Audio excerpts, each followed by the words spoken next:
आयोजित किया। बाबा साहब अम्बेडकर की जयंती के ही बहाने कम से कम ये समाज एकजुट तो हुआ, एक जगह बैठा तो सही, क्योंकि ये गांव में रहता तो घर तो इनके चिपके हुए होते हैं, लेकिन दिलों में इनकी बहुत दूरियां होती हैं। तो कम से कम जयंतियों के बहाने आप लोग इनको एक जगह बिठाते हैं, भले ही भंडारे के लालच में कम से कम घरों से निकल आते हैं कि चलो आज खाने भी मिलेगा। क्योंकि अभी भंते जी ने कहा ना कि दावत जो है ना हमारे साथ बहुत बड़े धोखा की जाती है, और दावतों के जरिए हमारे साथ आज तक धोखे किए गए हैं। हमसे हमारी सारी ताकत दावतों के जरिए छीनी गई। ये जगह धार्मिक कर्मकांड कराते हैं क्योंकि हमें भंडारा खाने मिलता है। वो जगह जगह भंडारे लगा करके आपको कांवड़ ढोने पर लगा देते हैं क्योंकि आपको भंडारा खाने मिलता है।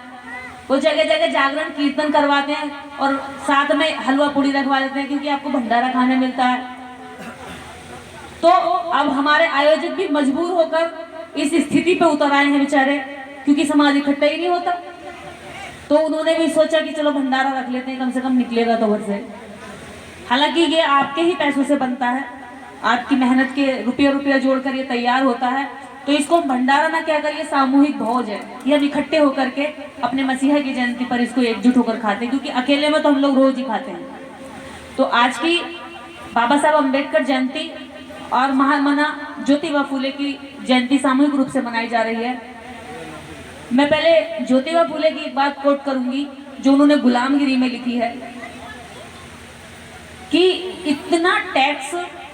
जितना टैक्स देश की जनता सरकार को देती है, उसका लगभग 10 गुना टैक्स, उस टैक्स से भी 10 गुना ज्यादा पैसा देश की जनता पंडित पुजारियों को देती है। टैक्स मात्र एक बार जाता है एक चीज पर, लेकिन पंडित पुजारियों को जो जाता है वो जन्म से लेके कब्रिस्तान और शमशान घाट में मरने तक जाता है।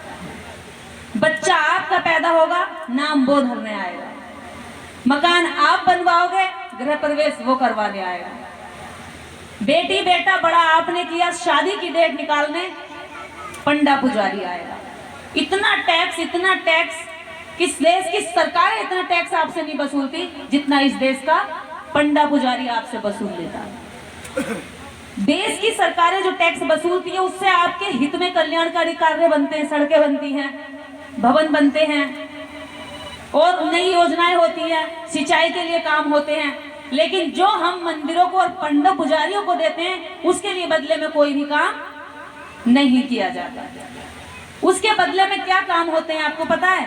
आपके आरक्षण का विरोध होता है, जो अधिकार आपकी शिक्षा का विरोध होता है कि इन्हें स्कॉलरशिप मिल रही है, इनकी छात्रवृत्ति खत्म करो क्योंकि ये पढ़ लिख करके हमारे बगल में बैठते हैं। इनको नौकरी मिल रही है आरक्षण से, इनकी नौकरियां बंद करो क्योंकि ये जो हमारे जूतियों में बैठते थे वो आज आरक्षण के दम पर नौकरी पाकर हमारे पास बैठते हैं। जो गंदे मैले कुचैले कपड़े पहनते थे आज वो टाई सूट बूट पहन करके हमारे सामने चलकर इतराते हैं। तो ये आपको सोचना चाहिए कि आपका पैसा जा कहां रहा है, किसको दे रहे हैं। ये समाज गरीब नहीं है, किस सोच से गरीब कर दिया है। ये इतनी बड़ी संख्या में होते हुए भी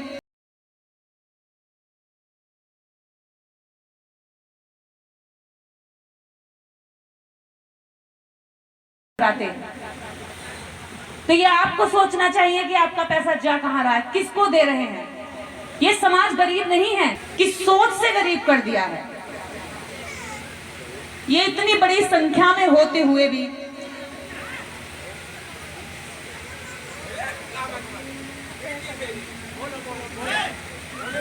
तो हमारे समाज में तो हमारी जेब का पैसा हमारे पास बचने लगेगा। भंते जी ने भी कहा कि ये समाज गरीब नहीं है, ये समाज उन कामों को करता है जिन कामों की वजह से एक कमाऊ पूत भी बिल्कुल गरीब बनकर रहता है। हमारा समाज बहुत मेहनती है, ये बंजर भूमि में भी उपजाऊ करके खेती उगाना जानता है और फिर भी ये गरीब रहता है। ये समाज देश के सारे भवनों का निर्माण करता है, सारी सड़कों का निर्माण करता है, उसके बाद भी ये गरीब रहता है।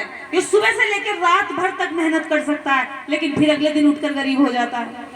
कहां जाता है पैसा? पैसे जाने के रास्ते खोजो। आपके पैसे जा कहाँ रहे? आपके पैसे कहाँ जा रहे हैं? आपके पैसे जा रहे हैं त्योहारों में। साल भर में 12 माओगे आप, लेकिन आपकी जेब में बिल्कुल नहीं बचेगा। अभी इस त्योहार पर खर्च किया, उसका खर्च करके जेब सीधी नहीं हुई कि दूसरा त्योहार आ गया, दूसरे पे खर्चा करके सही नहीं हुए कि तीसरा आ गया, बच्चों की फीस नहीं भरी गई, कहीं की यात्रा आ गई, जागरण आ गया, कीर्तन आ गया। एक गया उस वाली यात्रा पे तो दूसरे के मन में भी आया लालच, मैं भी जाऊंगा। एक को देखकर दूसरा भी भागेगा, पूरा पूरा गांव जाएगा। ये हमारी गरीबी के कारण है। समाज गरीब नहीं है, समाज पे बहुत पैसा है। लाखों लाखों रुपए हमने गांव गांव में जागरण के लिए इकट्ठे जो हुए थे, उन पैसों से हमने लाइब्रेरियां तैयार करवाई हैं। जागरण के लिए पैसे इकट्ठे हुए थे। एक गांव में हम ऐसे ही जाकर के चर्चा कर रहे थे, जागरण के लिए पैसे इकट्ठा कर रहे थे। हमने भाई कितने हो गए? बोले 2.5 लाख रुपए है बहन जी, हमें पूरे 3 लाख करने हैं, क्योंकि मंडली जो आती है, जो नाचने वाले आते हैं, वो माता के जगराते वाले, वो ज्यादा पैसा ले रहे हैं। हमने कहा भाई कल हम मीटिंग करेंगे, आप सब लोग बैठ जाना, बस हमसे कुछ नहीं चाहिए, नीचे बैठ जाना बिछा करके, ना मन चाहिए ना माइक चाहिए। हमने उनको लगभग 3 घंटे कन्विंस किया। 3 घंटे बाद ये बैठक का निचोड़ निकला कि अब जागरण नहीं होगा। जो ग्राम सभा की ये जमीन पड़ी है जिसमें गोबर डाला जाता है, खराब पड़ी है, इसको कल साफ करेंगे और जो पैसा है इससे इसकी बाउंड्री करा करके इसमें एक कमरा बनवाएंगे। लाइब्रेरी बनी और उसमें बच्चे पढ़ रहे हैं अब। और रेलवे में एक बच्चा भी लोको पायलट बना, उसी गांव से आया, मेरे पास पैर छू रहा था, दीदी आपने जो ये काम कराया ना, इसकी वजह से मैं निकल आया, आप देखने में कितने लड़कों को वहां तैयार करूंगा। तो हम गरीब कहाँ हो गए? हम तो अमीरी वाले काम नहीं कर रहे हैं, गरीबी वाले कर रहे हैं, इसलिए गरीब हैं। भाई वो चुटिया वाला एंटीना कुछ काम थोड़ी करता है, बैठ जाता बस मंदिर में, उड़गुम बुड़गुम 4 मंत्र बोलता है, संस्कृत में बोलता है, अभी जैसे बताया सबने, और आप सोचते हो मेरा भला कर रहा है। स्वाहा स्वाहा में आपका पूरी हत्या कर रहा है। वो कह रहा तेरा धन मेरा हुआ, स्वाहा, तेरा बाप मरेगा तब भी तू मुझे अच्छा भोजन दान देगा, स्वाहा। मैं हिंदी में बता रही हूँ, वो इसको कैसे बोलता है संस्कृत में। अगर वो ये बोलेगा कि तुम्हारा बाप मरा पड़ा है, तुम मेरे लिए 36 भोग बनाओ, स्वाहा, करोगे क्या? नहीं करोगे। उसने आपको लूटने की अलग से भाषा बनाई। जब आप संस्कृत नहीं जानते तो वो संस्कृत में लूटता था आपको। जब हमारे लोग शिक्षित होने लगे और देखने लगे कि भी संस्कृत में ये बोला है और इसका मतलब ये है, इतना बुरा, हमारे लिए गालियां हैं और हमारे लिए इतनी खतरनाक, इतनी भयावह सजा है, तो उसने क्या किया? आपको जब आप संस्कृत की तरफ गए तो वो इंग्लिश की तरफ भाग गया। वो आपको इंग्लिश में गाली देता है, जानते हैं? वो अपने बच्चों से इंग्लिश में बात करता है, वो अपने बच्चों को इंग्लिश पढ़ा रहा है, इंग्लिश सिखा रहा है, और अपने बच्चों को विदेश भेज रहा है। अब हम संस्कृत को समझे हैं तो वो इंग्लिश पर भाग गया। अब जब तक हम इंग्लिश में पहुंचेंगे वो फ्रेंच पे चला जाएगा। हम उससे हमेशा पीछे रह जाते हैं, कारण कि वो जिन चीजों को फेंक जाता है उसे उठाकर देखते हैं तो बड़े काम की चीज थी। हम पीछे से चलते हैं क्योंकि हम उसका कहना मानते हैं, अपने बाप का और अपने दादाओं का कहना नहीं मानते। हमारा बाप परशुराम नहीं, जिसने क्षत्रियों की पत्नियों तक को, गर्भवती महिलाओं तक को तलवार और फरसे से काट दिया था। हमारा बाप बाबा साहब डॉक्टर अंबेडकर है, जिसने गरीब भूखे नंगों के पेट में भी रोटियां दी। हमारा बाप कृष्ण नहीं है जो नहाती औरतों के कपड़े लेकर भाग जाता था। हमारा बाप बाबा साहब डॉक्टर अंबेडकर है जो नग्न शरीर पर आज अच्छे अच्छे कपड़े और पोशाकें डाल सम्मान का जीवन है। तो आपको अपने पिता को पिता कहना है, तभी आप उसकी जमीन के हकदार बनेंगे। जब आपको यही नहीं पता है कि मेरा असली पुरखा कौन है, मेरा पूर्वज कौन है, मेरी पीढ़ी कौन है, तो फिर उसकी आगे की विरासत कैसे अपने कब्जे में करोगे? 2 चीजें बहुत महत्वपूर्ण है इस समाज के लिए।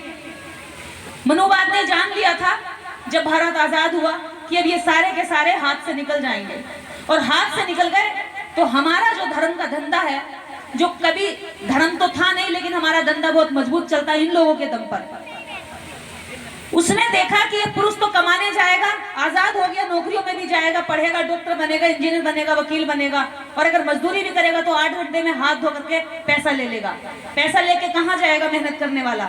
इंजीनियर हो, आईएएस हो, पीसीएस हो या मजदूर हो, पैसा लेकर कहाँ जाता है? अपना कमाने के बाद घर में लेके जाता है। और घर के पैसे की तिजोरी किसके हाथ में होती है? महिला के हाथ में। हर व्यक्ति शादी करने के बाद बच्चे पर जोर डालता है। गांव वाला भी, अगर 1-2 साल में बच्चा नहीं होगा तो गांव वाले भी चिंता में पड़ जाए, अरे हुआ नहीं अभी। तो हमारा पहला टारगेट यही होता है शादीशुदा जीवन का कि बच्चा होना चाहिए। आपका बच्चा किसके हाथ में है? आपकी पत्नी, आपकी महिला के। आपका बच्चा आपकी महिला के हाथ में है, आपका पैसा आपकी महिला के हाथ में है। और आपकी महिला किसके कंट्रोल में है? किसके कंट्रोल में? मनुवाद के कंट्रोल में। आप जितना भी कमा लेंगे आप कभी अमीर नहीं होंगे। और मनुवाद कहता है कि इस बाबा में शक्ति है, चमत्कार करता है। तो आपकी महिलाएं आपको चाहे 1 गिलास पानी ना दें, बाबा के जाकर दोनों टाइम पैर दबाएंगे, क्योंकि उन्हें पता है। आपकी महिला भले बाबा साहब अम्बेडकर के बारे में न बताए, लेकिन कृष्ण के, राम के और विष्णु के और देवी देवता के बारे में अपने बच्चों को जब 2 साल की तोतली भाषा में बोलना शुरू करता तभी बताए कि बेटा यहाँ माथा टेको, यहाँ से शक्ति मिलेगी। आप चलाते रहो अम्बेडकरवाद, कोई दिक्कत नहीं है उनको। लेकिन अम्बेडकरवाद और बुद्धिज्म जो जाना चाहिए वो वहां जाना चाहिए था।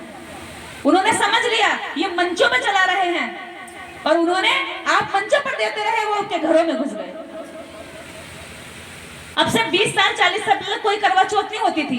जितना आपने मंच लगाया इतना उन्होंने नया नया त्योहार बना दिया। पुरुष मंच लगाते रहे और वो आपकी महिलाओं को पढ़ाते रहे कि बेटा तेरा पति जो भाव मंच में भाषण दे रहा ना, उसके नाम का तू व्रत कर। वो व्रत में लग गई, आप मंच पे उनके व्रतों को गाली देते रहे। अरे यहाँ क्या फर्क पड़ता है? कुछ भी कह लो, फर्क इन पे पड़ता है जिस दिन इनमें असर आने लगेगा। बंदे जी ने बिल्कुल सही कहा था, जिसकी पत्नी घूंघट करती है उसको मंच में बिल्कुल मत बोलने दो। वो इसका हकदार ही नहीं है, बेईमानी कर रहा है वो अपने साथ, वो अपने अंदर से ईमानदार नहीं है। या फिर वो घुटन में बोल रहा है, दो चरित्र एक्टिंग कर रहा है, यहाँ पर एक्टर है, असली वो वहीं पर है जो वहां है। यहाँ आके उसे नकली एक्टिंग करनी पड़ रही है एक्टर की तरह। तो ऐसे लोगों को ललकारेंगे नहीं तब तक वो सुधार नहीं करेंगे। ये मन से उनको ललकारना भी बहुत जरूरी है। ये जो माताएं बहनें हैं, घरों की महिलाएं हैं, इनको कमजोर मत समझो। इनके हाथ में आपका पैसा है, इनके हाथ में आपका बच्चा है। ये विस्फोट कर रही है मनुवाद का आपके घरों में विस्फोट, और पूरा समाज इनसे बनता है। कैसे संभालोगे? बच्चा छोटा सा होता है, उसके हाथ में होता है, उनने बता दिया बेटा ये है, जो भी मिलता है यहाँ से मिलता है, चामुंडा मैया से। बच्चा तो चामुंडा मैया को शक्तिशाली मानेगा। आप बाद में कहते हो ना बेटा इसमें तो कुत्ता टॉयलेट करके जा रहा है, इसमें कोई शक्ति नहीं है, कैसे मान लेगा? अरे बच्चों को जब माँ ने जन्म से लेकर के 25 साल तक ये समझा दिया, तो अब आप उसकी सोच को काट सकते हैं? है कोई तोड़ आपके पास? कोई तोड़ नहीं है। और अगर तोड़ोगे तो आदमी टूट जाएगा, सोच टूटनी मुश्किल हो जाती है। तभी तो हम कहते हैं समाज पर असर ही नहीं होता, असर ही नहीं होता। हम भाषण देके जाते हैं, समाज फिर वहीं पहुंच जाता है। कारण क्या है? हमारी जड़ में गड़बड़ है। और हम महिलाओं को बेकार समझते रहे, अरे ये किस काम की नहीं है। अम्बेडकरवाद तो तुम बस हमारे कपड़ों पर प्रेस कर दो, हम जाने, हमारे जूते साफ कर दो, और मंच पर भाषण देने का काम हमारा। और ये बेचारी लगी रही, इन्हें बताया नहीं तो पता कैसे चलेगा इनको? इनको तो वो पढ़ा रहा था ना, हाथ देख के, हाँ लाली काम बहुत करे तू, फल ना आता, तू सबका अच्छा करे, तेरे साथ सब बुरा करें। दुष्ट व्यक्ति भी अपने आप को अच्छा मानता है। हर व्यक्ति अपनी तारीफ सुनना चाहता है। इन औरतों की तुम कभी तारीफ नहीं करते, वो तारीफ करते हैं, तुम्हारे घर का अनाज भी ले जाते हैं, ले जाते हैं। अभी देखियो गेहूं कट गए, जगह जगह 5-5 बाबा घूमते फिरेंगे बुलेरो गाड़ियों से, बड़ी बड़ी गाड़ियों से, और क्या कहेंगे पता है? बेटा तू है तो बहुत दिल की सच्ची, चाहे अभी चुगली करके आ रही हो किसी की, तू है तो बहुत दिल की सच्ची, पर बच्ची तेरे साथ सब बुरा करें। और देख गलत करने वाला कोई घर का ही होगा, घर में ही नफरत डाल जाएंगे, भाई को भाई से तुड़वा देगा, फिर वो काम करेगा। क्यों नहीं होती आपकी एकता? क्योंकि आपकी जड़ों में जो ब्राह्मणवाद घुसा के जाते हैं वो अगले दिन कहेगी तुम उसके साथ नहीं जाओगे, कुछ भी हो, आड़े खड़ी हो जाएगी। मनुवान की एजेंट है ना ये।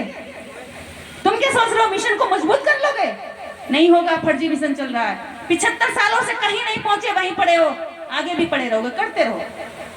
मेरा काम सच्चाई बताना, मेरा रिसर्च है 12-13 सालों का। मैंने समाज में जाके यही रिसर्च किया है और अब उसी पर लगातार कोशिश कर रही हूँ कि समाज सही दिशा में काम करे। जयंती बनाना, कुर्सी लगाना, टेंट लगाना, खर्चा बढ़ाना, इससे ज्यादा जरूरी है कि हमारे घरों में हमारी महिलाएं हैं। बिना टेंट के भी, टेंट साल में 1 बार लगा सकते हो आप, 2 बार लगा सकते हो, 4 बार लगा सकते हो, 10 बार लगा सकते हो। मुझे बताओ क्या रोज टेंट लगा के बैठ सकते हो? पॉसिबल है? नहीं है ना। लेकिन अपनी बीवियों के, अपने घर की माताओं बहनों के साथ तो रोज बैठ सकते हो ना। जब बाहर का पाखंडी अनपढ़ गवार वो इनको समझा के जा सकता है, तो तुम लोग पढ़े लिखे कर क्या रहे हो, इन्हें समझा नहीं पा रहे हो हैं? वो 5वीं फेल समझा जाता है हमारी पढ़ी लिखी औरतों को, और हमारा पढ़ा लिखा आदमी अपनी अनपढ़ औरत को नहीं समझा पाता। तुमसे ज्यादा दमदार तो वो है। और वो चमत्कार की बात करता है।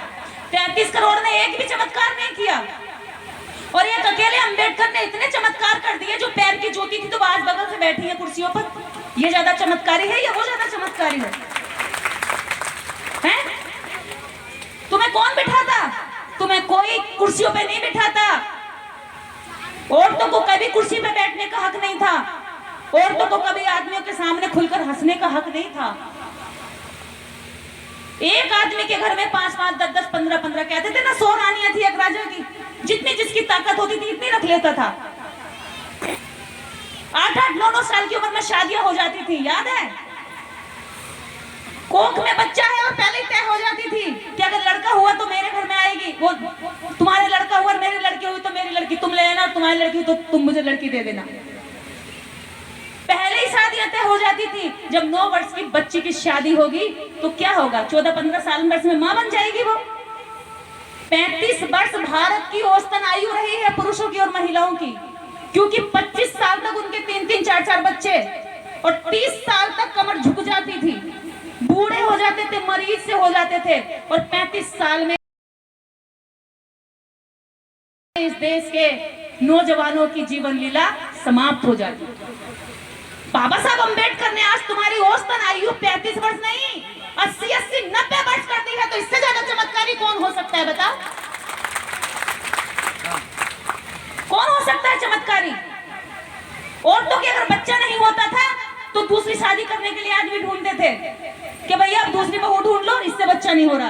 बाबा साहब अंबेडकर ने कहा नहीं, एक महिला की जिंदगी खराब मत करो।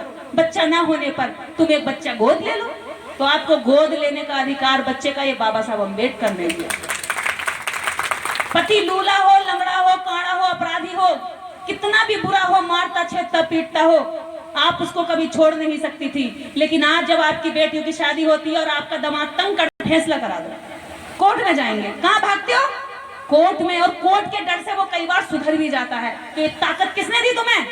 ये चमत्कार किसने किया? देवी देवता कर सकते थे? ये चमत्कार बाबा साहब अंबेडकर ने किया। और कहते हैं कि ऊपर रहता, कौन है ऊपर? आज तक तो कुछ मिला नहीं। कौन है ऊपर? ऊपर कोई जाके देख गया क्या चीज है ऊपर? बस मान लिया। एक छोटी सी कहानी बताती हूँ, तुम किस चीज को मानते हो। 2 अंधे पति पत्नी थे। जब महिला रोटी बनाती थी तो कुत्ता रोटी लेके भाग जाता था। एक दिन उसके पति ने एक काम किया कि यार रोज रोटी बनाते हैं, गायब हो जाती है। वो बोला कि मैं चौखट पे बैठ रहा हूँ, एक फटा हुआ बांस लेकर, फटा हुआ बांस आवाज करता है जैसे मारते हैं, और मैं बांस डंडे का मैं मारता रहूंगा और तुम रोटी बनाना, और कुत्ता नहीं आएगा। जब वो बांस मारने लगा तो कुत्ता नहीं पहुंचा चौखट पे। पहले दलितों के घरों में चौखटे दरवाजे नहीं होते थे, जानते हो? दलितों को दरवाजे लगाने का हक नहीं था। ये हक भी बाबा साहब ने दिया, बहुत सारे हक दिए हैं। तो बोले कि नहीं, 5 रोटी बनाई, 5 की 5 बज गई। उस दिन अंधे जोड़े की 5 रोटी 5 बज गई, और कुत्ता रोटी खा के नहीं गया। उन्हें लगा यार ये तो बहुत अच्छा है। अगले दिन फिर बैठे, उन्होंने यही काम किया। अब उनके रूटीन बन गया, जब पत्नी रोटी बनाती तो अंधा व्यक्ति बांस लेके बैठ जाता। अब उन दोनों पति पत्नी के एक लड़का होता है। बड़ा हो जाता है, वो ऐसे ही रोटी बनाती है और वो ऐसे ही बांस बजाता है। अब लड़के की भी शादी करते हैं, लड़के की शादी करते हैं और उनकी माँ मर जाती है, उसका बाप बचता है। अब लड़के की शादी करते हैं, पिता काफी बूढ़ा हो जाता है, एक जगह पड़ा रहता है। जब लड़के की शादी होती है तो लड़का, उसकी पत्नी जब रोटी बनाने जाती है तो लड़का बड़ी जल्दी डंडा उठाता है अपने बाप का जो फटा हुआ बांस है और चौखट पर ले जाकर बजाना शुरू कर देता है। लड़की पढ़ी लिखी थी, एमबीए करवादी थी। बोली कि ये क्या कर रहे हो? बोले हमारे पिताजी किया करते थे। तो उसने कहा कि तुम्हारे पिताजी किया करते थे, तुम इसलिए कर रहे हो? कि हाँ बस इसीलिए कर रहा हूँ। कि पता है तुम्हें क्यों? अरे तुम्हारे पिता अंधे थे, कुत्ते बिल्ली ना इसलिए करते थे, तब चौखटें नहीं थी, दरवाजे नहीं थे, आज तो बड़ा गेट लगा हुआ, अकल के पैदल इसे क्यों बजा रहा? अंदर बैठ जा, चैन से रोटी दे रही हूँ बना के तुझे। कब चली, किसने चलाई, क्यों चलाई, कुछ पता नहीं, बस कर रहे हैं क्योंकि चली आ रही है, बस कर रहे हैं, चली आ रही है। ऐसी साइंटिस्टों ने 5 बंदर डाले एक कुएं में और 5 बंदर डाले और एक सीढ़ी रख दी। अब बंदर भागे सीढ़ी पे को उतरने के लिए, बाहर को निकलने के लिए। जब बंदर कुएं से बाहर निकलने के लिए भागे तो वो साइंटिस्ट पानी डाल दे, और जब पानी डाले तो बंदर फिर नीचे उतर आए। फिर दूसरा बंदर चढ़े, साइंटिस्ट फिर पानी डाल दे, वो बंदर फिर नीचे उतर आए।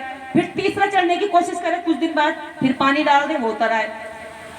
अब चौथे ने हिम्मत करी फिर से, तो जो सबसे पहले चढ़ा था उसने उसकी पिटाई करी, क्यों जा रहा ऊपर, पानी डलता है।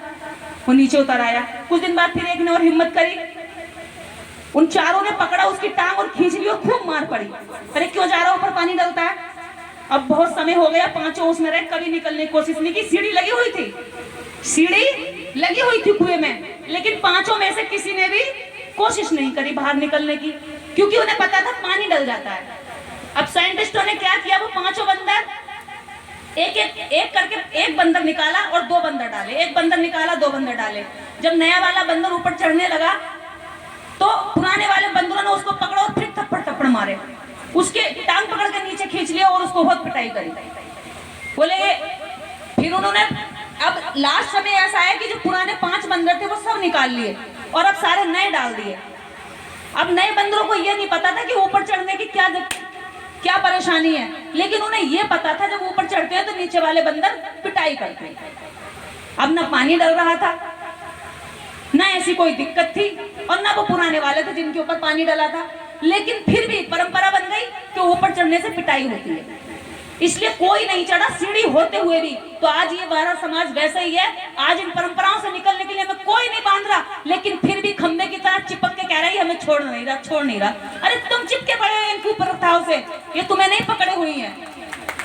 आज घूंघट पे इतनी बात हुई, ये घूंघट में क्या दिक्कत है भाई, ऐसी क्या परेशानी है? एक बूढ़ी औरत भी जिसके दांत नहीं बचे अंदर, वो छुप रही है, उस पर कौन, उसको क्या दिक्कत है?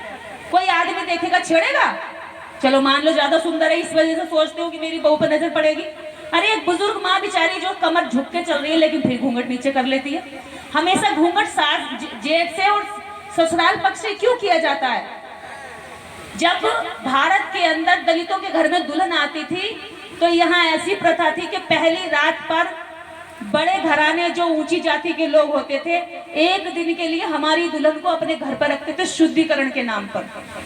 इतनी घटिया परंपरा रही भारत के अंदर। जब लड़के का शुद्धिकरण के नाम पे अपने घर रखते थे, उसको शोषण करते थे, और अगले दिन जब वो अपने ससुराल में जाती थी तो उसकी शर्म से आंखें झुक जाती थी। कितनी तो कुएं में मर जाती थी डूबकर, और कितनी जब आती थी तो पल्ला डाल लेती थी। बाप से और भाई से कभी पल्ला नहीं करती लड़की, लेकिन ससुराल पक्ष से पल्ला करती है, क्योंकि ससुराल तो जाते हुए, भाई के घर से जाते हुए ससुराल के बीच में जो वो बॉर्डर पड़ता है, जो क्रॉस करके जाती है, वो बहुत गंदा होता है उसके साथ। इस वजह से वो शर्म के मारे पल्ला कर लेती थी।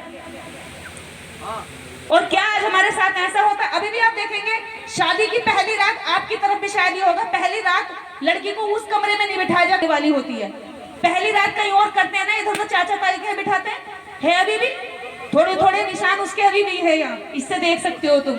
अभी भी उसे किसी न किसी अगल बगल में बिठाएंगे, लेकिन उस मेन कमरे में नहीं ले जाएंगे जहां वो उसका असली कमरा होता, अपना कमरा, वहां नहीं ले जाते हैं ना। तो यही यही है तब के अवशेष बचे। जो मर जाती थी और जो बच जाती थी वो अपनी आंखें झुका लेती थी या कपड़ा कर लेती थी। क्या आज हमारे साथ ऐसा होता है? आज तो हमारे साथ ऐसा कुछ होता नहीं है। आज अगर हमारी पत्नी को या हमारी बहन को कोई छू लेगा तो तलवारें खिंच जाएंगी, जाके जान से मार देंगे, क्योंकि आज बाबा साहब अम्बेडकर का भारतीय संविधान लागू है। तो फिर काहे के लिए घूंघट कर रहे हो? हमारी बहन बेटियां आज सुरक्षित हैं, नहीं, वो प्रथा खत्म हो गई, लेकिन घूंघट प्रथा हमने खुद चिपकाए रखी है। तो घूंघट प्रथा का यही मतलब था, समझ लेना। दूसरी चीज, और जितने भी आयोजक यहाँ पर हैं, आप लोगों ने जो कार्यक्रम किया है इसका कोई मकसद होना चाहिए। बंदे जी भी इसी पर जोर देकर गए। देखिए, हम लोग अपना 100 काम छोड़ करके आते हैं, अपने जीवन का महत्वपूर्ण समय आप लोगों पे लगाते हैं, हमारी जान को भी खतरे होते हैं, लेकिन कम से कम आप लोगों में अगर कुछ भी परिवर्तन एक कार्यक्रम से आता है तो हमारी मेहनत सफल हो जाती है। यहाँ पर और भी बहनें आई हुई हैं दूर दूर से, अपना घर छोड़ के, बच्चे छोड़कर यहाँ आई हैं, केवल इसलिए कि वो अपनी बात से, अपने तरीके से आपको कुछ सिखा के जाए। अगर आप केवल सुन के कानों को सुख पहुंचाने बैठे हो तो ये बहुत गलत है, बाबा साहब का अपमान है। अगर बाबा साहब की बात को सीख कर, समझ कर जीवन में उतारते हो तो वास्तव में ही आप बाबा साहब अम्बेडकर की जयंती मना रहे हैं। और हमें जयंती मनानी है, हमें दिखावा नहीं करना है। इन्हीं शब्दों के साथ अपनी बात को विराम दूंगी। और जितनी आयोजक समिति है सबका नाम तो लेना थोड़ा मुश्किल हो जाए। कितने लोग अगर चाहे तो नाम दे भी सकते हैं। रामनगर चंडोस, अलीगढ़, उत्तर प्रदेश। मैं समस्त समिति को बहुत बहुत धन्यवाद देती हूँ कि आपने ये कार्यक्रम आयोजन किया, और मंगल कामनाएं आप आगे भी ऐसे आयोजन करते रहें। इस तरह के मंच हम 1-2 दिन लगाते हैं ताकि हम ये दिखा सके कि हम एकजुट भी बैठते हैं, लेकिन जो सामाजिक लोग हैं वो हर दिन कहीं ना कहीं गांव स्तर पर कैडर लगाएं, जहां बिना मंच के भी बात हो सकती है। ऐसी साधारण तरीके से बैठे लोगों को बताएं। और आप एक और जरूरी सूचना देना चाहती हूँ, 17 सितंबर को हम लोग दिल्ली रामलीला मैदान में करने जा रहे हैं, जो बहुत महत्वपूर्ण है। हम ये चाहते हैं कि हर परिवार पे जो 5 किलो राशन सरकार दे रही है हर व्यक्ति पर, ना 5 किलो राशन चाहिए, ना बड़ा बड़ा भाषण चाहिए, हमें 5 एकड़ जमीन दे दो। हमारा समाज मेहनती है, खुद कमा के खा ले। हम 5 किलो राशन का नहीं, हम 5 एकड़ जमीन का आंदोलन चलाने जा रहे हैं। अगर ये आंदोलन आप सफल करते हैं, इस लड़ाई को सफल करते हैं, तो हमारे पास जमीनें होंगी। हम अपनी जमीनों पर अपने हाथों से मेहनत करके इतना कमा सकते हैं कि वो कुंटलों में होगा। 5 किलो के लिए हमें लाइन में लगाना नहीं पड़ेगा। और 5 किलो राशन देके आपका वोट छीन के ले जाते हैं, आपकी ताकत, और अपमानित कितना करते हैं। अरे ये तो फ्री का राशन खा खा के ये मोटे हो रहे हैं, फ्री का राशन खा खा के इनको बातें आ रही है, ऐसी अपमानित करते हैं वो लोग हमें। जब आप शहरों में उनसे बराबरी करेंगे तो हमें भीख नहीं चाहिए, हमें भागीदारी चाहिए। और उस भागीदारी के आंदोलन को हम 17 सितंबर को ये पूरे देश भर से आंदोलन शुरू किया जा रहा है। इसमें लगभग 25 से 26 राज्यों के लोग आ रहे हैं। 2 दिन पहले से उसमें टेंट वेंट लगना शुरू हो जाएगा। रहने की, खाने की सारी व्यवस्था हम लोगों ने, सब लोगों ने, समाज के लोगों ने मिलकर करी है अपने अपने पैसे से, ताकि हम इस आंदोलन को सफल कर सकें। आप बाबाओं के पीछे बहुत गए, आप नेताओं के पीछे भी बहुत गए। एक बार सामाजिक कार्यकर्ताओं के पीछे जाकर देख लो, आपका भला जरूर होगा और उसका रिजल्ट आए। नेता वोट लेता है और आपको 5 साल तक कोई याद नहीं करता, लेकिन सामाजिक कार्यकर्ता बिना वोट के, लालच के भी आपके बीच में अपने जीवन की आखिरी सांस तक लड़ता रहता है। वही आपका सच्चा हितैषी है। जितने बाबा पोंगे पंडों को आपने करोड़पति अमीर बना दिया ना, वो कभी ये नहीं कहते कि इनके बच्चों के लिए एक स्कूल खोल दें, लेकिन हम बार बार ये कहते हैं कि आपके बच्चों को स्कूल होना चाहिए। और स्कूल तब होगा जब हम पे जमीन होंगी। कहाँ खोलोगे स्कूल? जमीनें ही नहीं है। कहाँ खोलोगे कॉलेज? जमीनें ही नहीं है। कहाँ खोलोगे अपने बारात घर? जमीनें ही नहीं है। कैसे खोलोगे अपने बिजनेस? जमीनें ही नहीं है। आज शहरों के आसपास की जमीनें अरबों खरबों की, करोड़ों करोड़ों की हो गई। हमारे लोगों ने भले उन पर हल चलाया, मेहनत करी, लेकिन वो उनके नाम पर रजिस्टर नहीं थी, इसलिए उनको निकाल के बाहर फेंक दिया। और जिनके नाम रजिस्ट्री थी आज वो करोड़पति अमीर हो गए।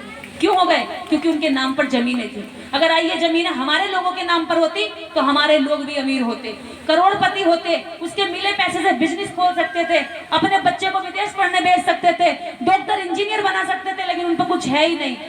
वो सुबह मेहनत करेंगे, शाम को खाएंगे, और ऊपर से इनके 33 करोड़ देवी देवताओं का भजन भी ढोएंगे, तो कहां से पैसा बचे? इसलिए लड़ाई लड़नी है हमें अब जमीनों की, क्योंकि जमीन की लड़ाई इस समय करंट लड़ाई है। अगर हमारा ये आंदोलन सफल होता है तो इसके बाद हम बड़े बड़े आंदोलन सफल कर सकते हैं। आपसे मैं फिर कह रही हूँ 17 सितंबर याद रखना, हम लोग पंपलेट लाना भूल गए आप लोगों के बीच में। हमारे साथ कई हजार लोग लगे हुए हैं, वो इस पर मेहनत कर रहे हैं, मैं मात्र एक जरिया हूँ। लेकिन इसका जो सहयोगी और जो इसके आयोजन करता है वो समाज के लगभग कई हजार संगठन हैं, उन्होंने मिलकर इस कार्यक्रम का, इस आंदोलन की रूपरेखा बनाई है। लेकिन मैं जहां जहां जाती हूँ उसको इसलिए कहती हूँ क्योंकि वो अच्छी लड़ाई लड़ने जा रहे हैं और हम सबका साथ देंगे जो समाज की बात करेगा। इन्हीं बातों के साथ जय भीम, जय भारत, नमो बुद्धाय।